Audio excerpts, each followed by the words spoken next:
What's going on, everybody? My name's Josh Hip and welcome to another episode of Hip Car Reviews. Sorry I've been gone so long, but I've got a really exciting one for you today. A highly anticipated car, one that's been off the market for some time. People have been waiting for them to arrive for over a year, and here they finally are. I can't wait to show it to you. Let's check it out. And no, it's not this 2021 Roush Ranger. It's that's coming in a future video. Let me open my garage and we'll take a look together.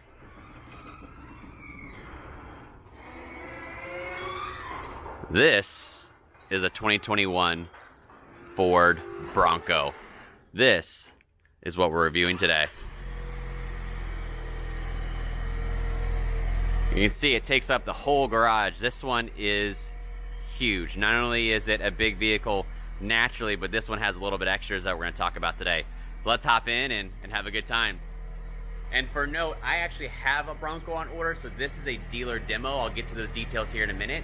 And they lent it to me for the day, and I just wanted to check it out so that when mine gets here, I'm ready for it.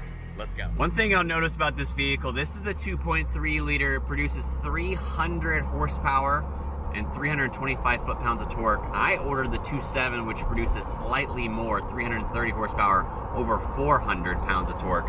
And my wife and I were driving this last night, and both of us gave the same comments. A very smooth riding vehicle overall. I really enjoy the way that this thing moves, this thing rides.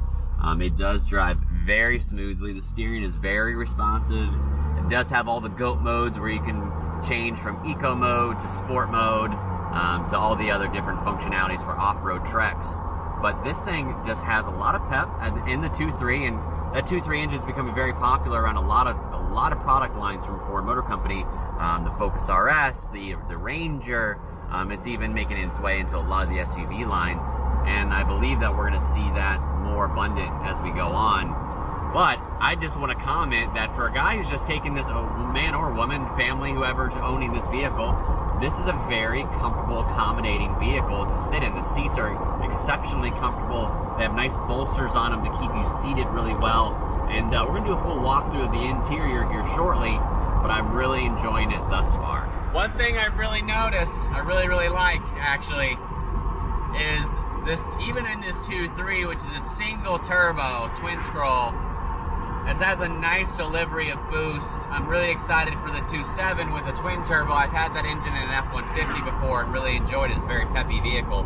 I want to show you this digital boost gauge that they have on the instrument cluster that you can see and feel, and you really, you can read it and feel it, the boost kicking on. So here we go, I'll show you that. So there, boost gauge, you can see I'm sitting at 2 pounds right now. Watch this. Nice delivery. A nice quick delivery. I mean, that was only about half throttle and it just comes on. All right, so here we are. I pulled back over to the dealership. I'm getting ready to drop it back off, and I want to go through all the specs of this thing. And I'm not going to really focus on a lot of the off-road capabilities because I admittedly am not an off-road guy, but I want to talk about just daily driver and what it feels like to be in a Ford Bronco.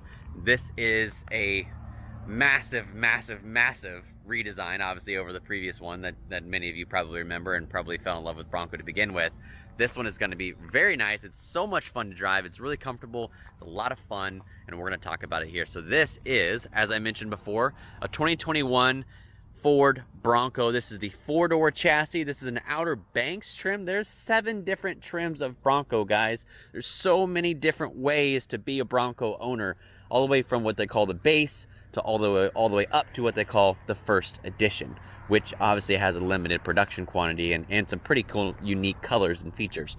This one was originally on the stock 17s with a 33-inch tire. It has now been upgraded with a 2-inch lift, 17-inch KMC impacts, and 35-inch BFG KO2. So this essentially gives you a Sasquatch effect without actually having Sasquatch and having to spend Sasquatch money. All right, so as part of my normal car review, when I do a full-size vehicle, you saw me do the Mach-E, I put my children's car seats in the back, and we talk about the family functionality of the vehicles. Obviously, the last one I did was a Mach-1, which is not family functional, but this one, being an SUV, And obviously it does have all the off-road capabilities, but if it's going to be a daily driver or just a family vehicle for going to town or having some fun, I want you to see everything that it offers and the space that you have or may not have once you have your family inside. So I have a 5-year-old and a 2-year-old. Both are in booster seats still, or car seats. My 5-year-old is forward facing and my 2-year-old is rear facing. So I have both those full-size seats actually installed. So let me show you how much room you actually have at that time. Let's flip this around. So here you go. There is the rear facing. That'll be my seat, because my Bronco will actually be for my wife. So you can see not much room left, but just a little bit, still room to maneuver, plenty of leg room still.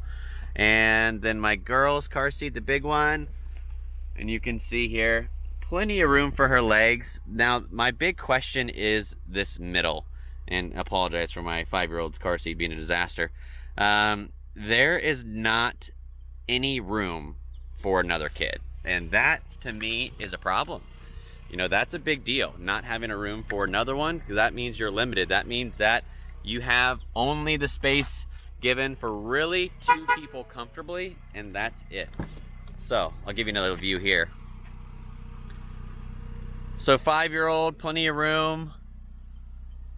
Rear facing, she's right on the seat. Still put storage down there. Maybe a small person could fit in the middle, maybe, and that's truly about it. That's all you're gonna get out of it. So I want to talk about some of the different options that they put on this thing to give it some enhancements, both from the factory and from Ford accessories once they got it. So first things first, they chose the modular front bumper. Obviously, you can fit a variety of different attachments to this, whether you're looking for a winch, off-road lighting, tow hooks, whatever you want. You can really do a lot of stuff with this bumper. You see all these different places that you can bolt stuff into, as well as these really sturdy recovery hooks.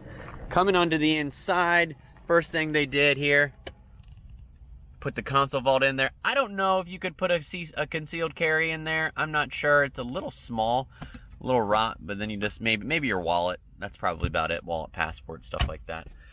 This one also has a soft top from the factory, so they chose to put this nice bimini mesh shade on, which I really enjoyed last night. It gave us kind of a little bit extra coverage without, the sun beating down on us, and we still enjoy the air. They also chose to put the factory upfitter switches in here, so if you put off-road lighting in, you can tie them to those switches. We used to do that with Raptors all the time. They did choose for the optional upgraded marine leather. This is a $2,200 leather package. It does have a nice Bronco embroidery there, but I'm just not sold on the leather. We went cloth because of the price of the leather and plan to do our own aftermarket leather. One, to get it the way that we want it, and two, $2,200, so it's just quite a bit. But this is the navy and gray configuration. Going into the hatch here for some accessories, there's more to show you. You can see they've got this nice kind of workbench style deal here that's attached to the tailgate. There's a bunch of tailgate attachments, which are really cool. Little like that. Little workstation if you're on the trail at the campsite. Got all their floor mats. They've got their, they've got their bags here for storing the doors. Cargo mat. And then this unique kind of deal here is a storage container. Look at that. So they've got their off-road speaker. They've already actually taken out some speakers because they put in a really cool sound bar. This is a JBL sound bar that is reversible, so you can literally flip it forward or back. It just mounts right here to this rear bar. And then if you're at the campsite, or if you're just hanging out with your friends, at the tailgate or whatever it is, you just flip it around, turn it up. Sounds really great in the vehicle while you're riding. Sounds great when you're not. The only drawback, though, is it does block the rear view. So those are all the Ford accessories that you have optional here. There's over 200 accessories from Ford for Bronco. It is the most customized vehicle that Ford offers. It is going to overtake the Mustang and the F-150 for customization in America. The Jeep is one of the most customized vehicles in the world, and now you have the Bronco competing with it, and you're gonna have a ton of accessories both from Ford and from the aftermarkets very, very soon. I personally work for Roush Performance, and we have a catalog of Roush parts coming out for the Bronco very, very soon. So there's lots of stuff that you can do with this vehicle, and that's the big thing about Bronco. It's highly customizable. All right, so we've driven it, and we've seen the exterior and all the accessories, but let's talk tech, because this one is not necessarily a tech monster. This is actually the mid-pack, so it doesn't have a ton of bells and whistles, but it does have a few things I want to show you, locations of buttons and new layouts that are Bronco specific.